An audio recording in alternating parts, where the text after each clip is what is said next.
Em Mateus capítulo 13, o Senhor Jesus vai contar 7 parábolas. A primeira delas é a parábola do semeador. Depois de contar essa parábola, ele está no barco ainda e os seus discípulos com ele. As pessoas estão na praia ouvindo. E os discípulos vão perguntar por que ele fala por parábolas. Ele vai explicar, vai dar o significado dessa primeira parábola e vai então começar uma segunda parábola, a parábola do joio e do trigo. Ele conta essa parábola, conta mais 2 parábolas menores e então eles vão para casa. Chegando em casa, em secreto, os seus discípulos vão perguntar para ele, versículo 36. Então, despedindo as multidões, foi Jesus para casa, e chegando-se a ele os seus discípulos, disseram: explica-nos a parábola do joio e do campo. E ele vai então dar o significado, ele vai responder dizendo: o que semeia a boa semente é o filho do homem. O campo é o mundo. A boa semente são os filhos do reino. O joio são os filhos do maligno. O inimigo que o semeou é o diabo. A ceifa é a consumação do século.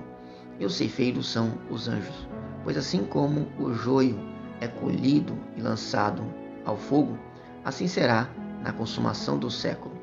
Mandará o Filho do Homem os seus anjos, que ajuntarão do seu reino todos os escândalos e os que praticam a iniquidade, e os lançarão na fornalha acesa.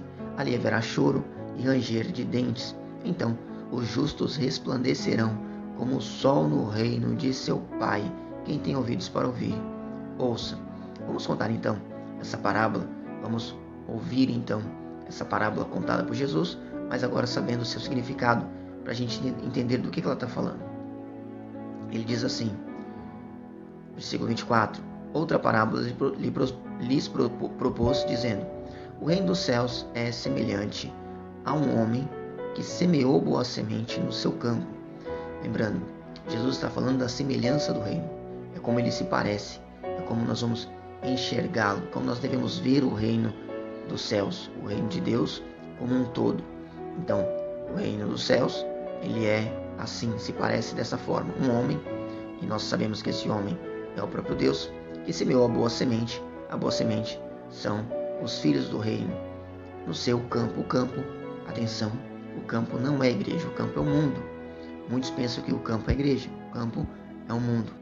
A igreja faz parte do mundo, está no mundo.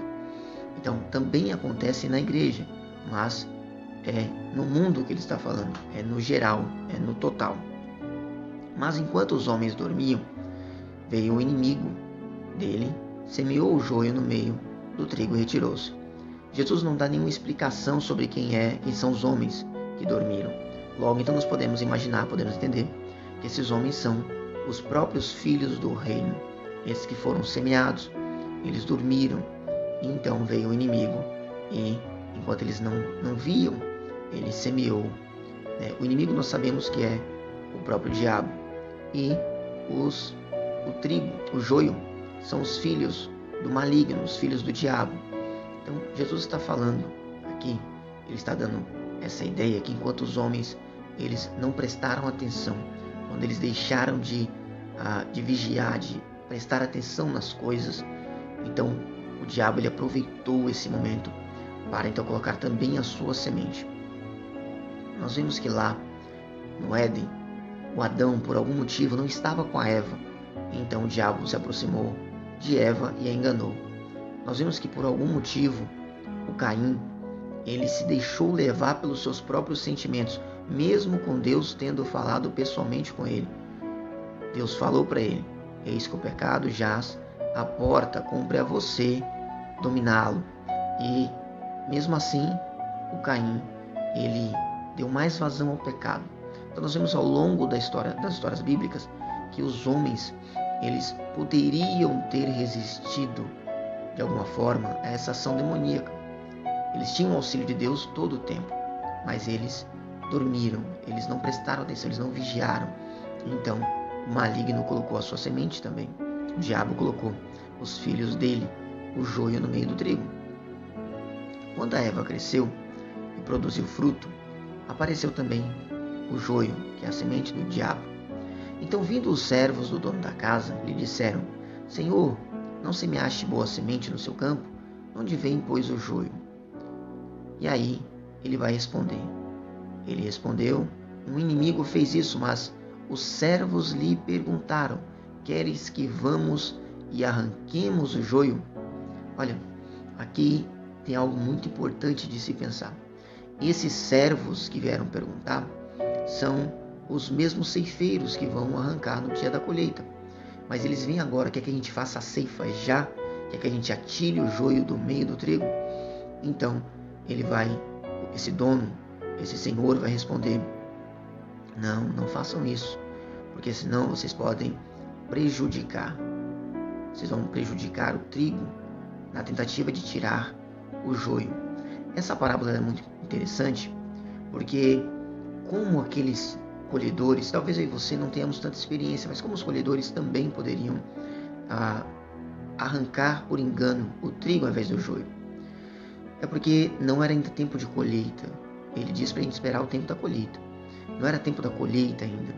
Então, isso quer dizer que o joio e o trigo, apesar de já começar a dar fruto, ainda estava muito novo.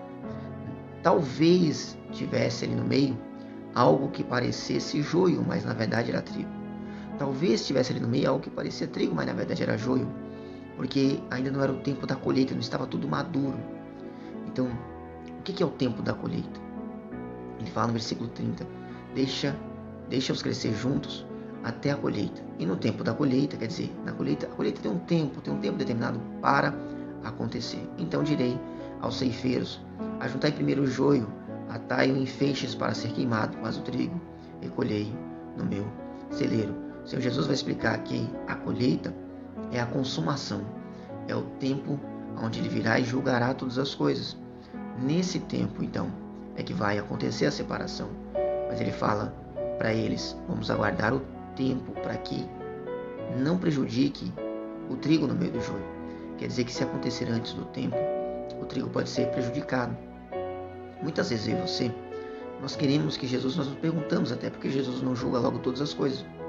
E nós vemos lá na carta de Pedro, ele dizendo que o Senhor, ele não atrasa, mas ele aguarda que mais pessoas se convertam, mais pessoas sejam alcançadas. Então, ainda não é o tempo da colheita, ainda não é o tempo da vinda, não é o tempo da consumação. Por quê? Porque o Senhor Jesus ainda aguarda que mais pessoas sejam alcançadas por Ele, mais pessoas venham a se converter e sejam salvas. Se Ele viesse hoje, talvez hoje, seria cedo demais para algumas pessoas. Talvez algumas pessoas que ainda desejam aceitá-lo, mudar de vida, mas ainda não tomaram essa atitude, não fizeram isso ainda. E por misericórdia, Deus ainda aguarda que essas pessoas tenham essa oportunidade. Então, vai chegar o tempo, existe um tempo determinado. E quando chegar esse tempo, é que então virá a colheita. Como nós vimos, a colheita é a consumação. Pois assim, como o joio é colhido e lançado ao fogo, assim será na consumação do século. Mandará o Filho do Homem os seus anjos, que ajuntarão do seu reino todos os escândalos e os que praticam a iniquidade. Esse é o joio que será queimado. E os lançarão na fornalha acesa, ali haverá choro e ranger de dentes. Então, os justos, o trigo, resplandecerão como o sol no reino de seu Pai. Quem tem ouvidos para ouvir, ouça. Que Deus abençoe sua vida.